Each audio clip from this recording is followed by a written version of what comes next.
বাড়ির সামনে স্ত্রীর স্বীকৃতি পেতে গৃহবধূর ধর্নায় বসার ঘটনাকে কেন্দ্র করে বৃহস্পতিবার রাতে উত্তপ্ত হয়ে ওঠে এলাকা। পরিস্থিতি স্বাভাবিক করতে লাঠিচার্জ করে পুলিশ। এই ঘটনায় গ্রেফতার করা হয় মোট 9 জনকে। ধৃতদের মধ্যে 5 জন পুরুষ ও 4 জন মহিলা বলে জানা গিয়েছে। ঘটনাটি ঘটেছে মাটিগাড়া অন্তর্গত তুলাকাটা জোট এলাকায়। জানা গিয়েছে, বাগডোগরা কলেজে পড়ার সময় রিনা সরকার নামে এক যুবতীর সঙ্গে মাটিগাড়ার তুলাকাটা জোটের বাসিন্দা জ্যোতির্ময় সিংহের প্রেমের সম্পর্ক গড়ে ওঠে। এরপর 4 বছর ধরে দুজনের মধ্যে প্রেমের সম্পর্ক ছিল। তারপর দুজন বিয়ে করে। অভিযোগ, বিয়ের কিছুদিন পরই গৃহবধূকে বাড়ি থেকে বের করে দেয় শ্বশুরবাড়ির সদস্যরা। এমনকি স্বামীও তার পাশে নেই বলেই অভিযোগ।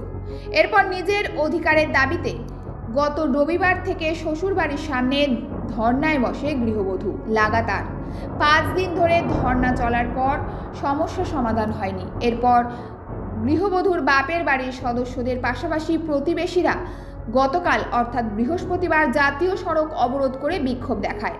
পরে রিনা ও তার বাপের বাড়ির সদস্যরা সহ প্রতিবেশীরা শ্বশুরবাড়ির গেটের তালা ভেঙে ভেতরে প্রবেশ করার চেষ্টা করে। খবর পেয়ে পুলিশ ঘটনাস্থলে পৌঁছায়। পুলিশের সঙ্গে বিক্ষোভকারীদের মধ্যে ধস্তাধস্তি বেঁধে যায়।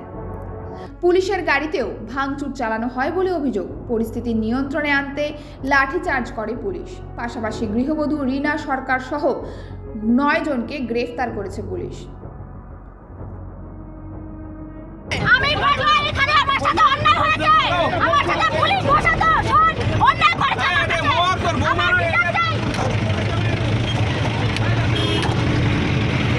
আমি বলতেছি, পঞ্চায়েতের রাস্তা সামনে, পুলিশের সামনে হাত উঠাইছে একটা মহিলাকে, আমাকে হাত উঠাইছে, তাও পুলিশ কিছু করতে পারলো না।